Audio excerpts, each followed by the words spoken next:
12 ciri-ciri cakra mahkota atau cakra Sahasrara sudah mulai terbuka. Cakra mahkota atau Sahasrara adalah salah satu dari 7 cakra utama dalam tubuh yang terletak di ubun-ubun kepala manusia. Cakra sendiri dalam Hinduisme merupakan pusat-pusat energi dalam tubuh yang berfungsi mengalirkan energi kehidupan ke organ-organ di sekitarnya. Ketika manusia mengalami kebangkitan spiritual, itu artinya energi kundalininya akan naik dari tulang ekor dan terus bergerak ke atas membersihkan semua cakra-cakra yang dilalui. Cakra mahkota sendiri adalah cakra terakhir sebagai pemberhentian energi kundalini. Ketika energi kundalini sudah sampai di cakra mahkota dan menyatu dengan ruh atau atman, maka manusia bisa mengalami sensasi pencerahan atau enlightenment. Inilah yang banyak dicari oleh para elit sejak zaman dulu melalui ritual-ritual dalam tarekat kebatinan.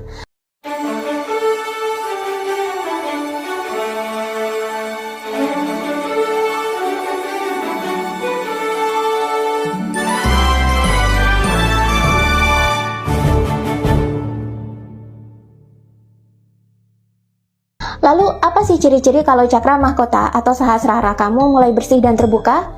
1. Terasa sakit atau berat di kepala yang aneh. Ketika kalian sering mengalami sakit kepala atau sensasi seperti ditekan atau gangguan aneh di kepala, tapi diperiksakan ke dokter tidak ada penyakit apa-apa, bisa jadi itu adalah pertanda bahwa cakra mahkota kalian sedang dibersihkan oleh kundalini dan mulai terbuka. 2.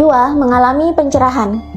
Ketika cakra mahkota mulai terbuka, bersih, dan mulai seimbang dengan cakra-cakra lainnya, kalian bisa mengalami sensasi pencerahan, di mana di sini kalian akan merasakan perasaan senang, haru, damai, bahagia, dan emosi-emosi positif lainnya yang sangat sulit digambarkan dengan kata-kata yang tepat. Di satu sisi, kalian jadi seperti meningkat ke level dimensi kehidupan yang lebih tinggi, lebih transenden, lebih excited, menerima banyak informasi dan ilmu baru, tapi sangat sulit dikisahkan melalui kata-kata. Tapi ini tidak membuat kalian menjadi sombong, malah makin low profile. 3. Menemukan jati diri. Kalian jadi paham dan kenal diri kalian itu siapa. Kalian jadi tahu bahwa tubuh, pikiran, dan jiwa sebenarnya bukanlah diri kalian yang sejati. Mereka hanyalah perangkat yang kalian pakai untuk hidup sebagai manusia di bumi. Sejatinya, kalian bukanlah pikiran, jiwa, dan tubuh tadi. Kalian adalah esensi murni atau kesadaran murni yang dibungkus oleh perangkat-perangkat tadi, dan kalian bisa mengontrol mereka kapanpun. Dan kalian jadi paham posisi kalian di kehidupan itu sebagai apa yang harus dilakukan, dan kemana nanti akan pulang ketika hidup di bumi ini sudah selesai. Di satu sisi, kalian juga tahu asal kalian itu dari mana. Inilah yang disebut menemukan hakikat Sangkan Paraning Dumadi. 4. Identitas dan ego meluruh menjadi bukan apa-apa. Kalian mulai terlepas dari identitas diri, termasuk nama, gender, suku, ras, agama, dan kewarganegaraan.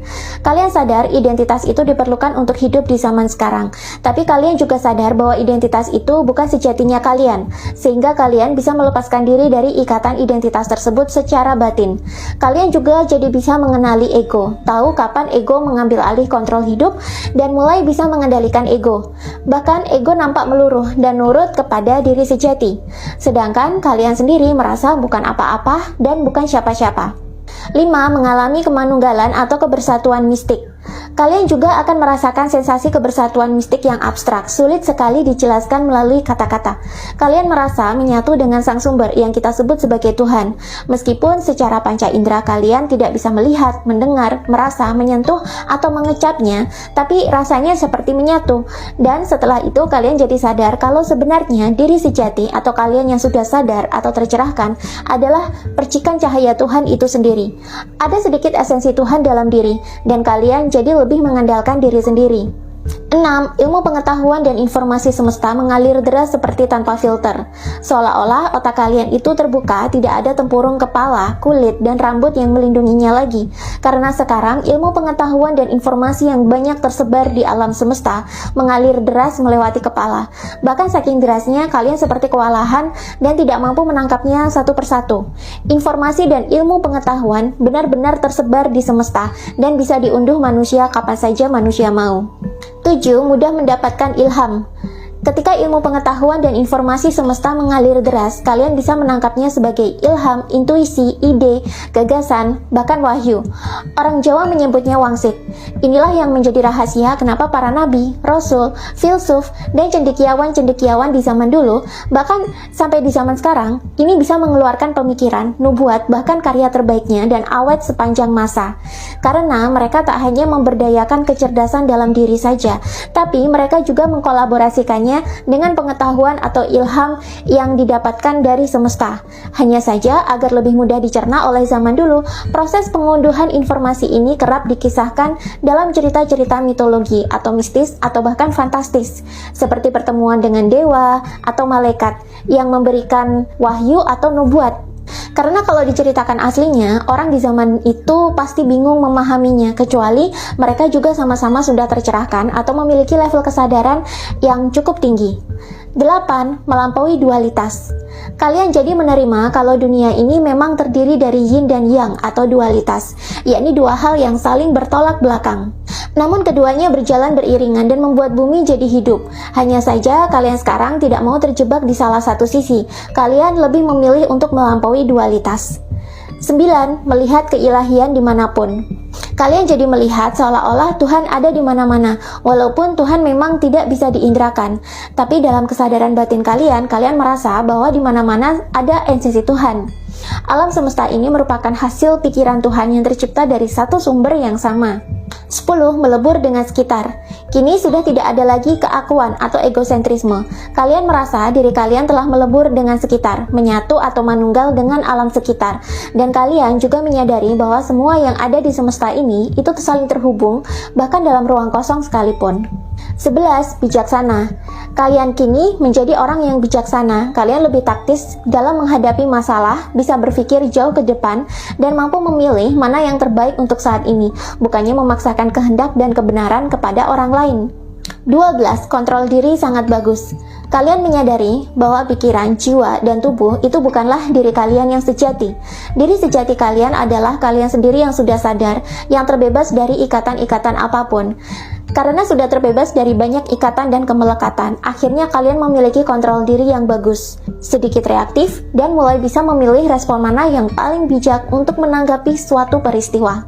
13. Memiliki IQ, EQ, SQ, dan TQ yang bagus. Orang yang tercerahkan adalah orang yang sangat cerdas, baik secara intelijensia, emosional, spiritual, maupun transendental. Namun, saking cerdasnya, mereka kadang dianggap aneh dan berbeda dari orang kebanyakan. Pola pikirnya bisa sangat maju ke depan. Pemahamannya melintasi batas-batas dimensi kehidupan manusia. Ia bahkan mulai bisa berpikir secara transendental dan mendapatkan banyak pemahaman dari dunia transenden tersebut. Pemahaman mereka akan kehidupan, hakikat, dan dimensi-dimensi lainnya itu sangat mendalam, sehingga kalau orang gagal memahami pola pikir mereka yang sudah jauh melampaui kecerdasan manusia pada umumnya, orang seperti ini akan mudah dicap gila. Itulah kenapa di zaman dulu, Nabi dan Rasul banyak dicap gila, karena mereka berpikirnya sudah bukan horizontal atau sebatas berpikir di dimensi manusia saja. Mereka sudah mulai bisa berpikir secara transenden, bahkan mengalami banyak peristiwa-peristiwa transendental itu sendiri. Transendental sendiri sering dianggap hanya sebatas abstrak, mistis, atau magis belaka. Padahal transenden adalah bentuk alam kesadaran lain yang lebih tinggi dibandingkan dengan kesadaran alam fisik manusia. Ini adalah dimensi pemikiran yang lebih tinggi dengan batasan yang sangat luas. Saking luasnya bahkan sampai dikira tak terbatas dan bahkan melampaui ruang dan waktu itu sendiri. Orang yang memiliki kecerdasan transendental atau TQ biasanya memiliki pemikiran hakikat yang mendalam, visioner, bijaksana, dan punya pemikiran-pemikiran kenabian atau kalau dalam Hinduisme disebut kedewataan. Hidupnya jadi lebih filosofis dan spiritual, namun dia masih bisa memiliki kontrol emosi dan tata sikap yang baik.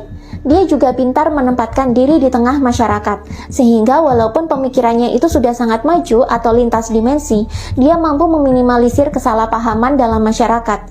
Bila tidak, tentu Nabi dan Rasul di zaman dulu sudah pada dibunuhi karena dianggap halu dan aneh.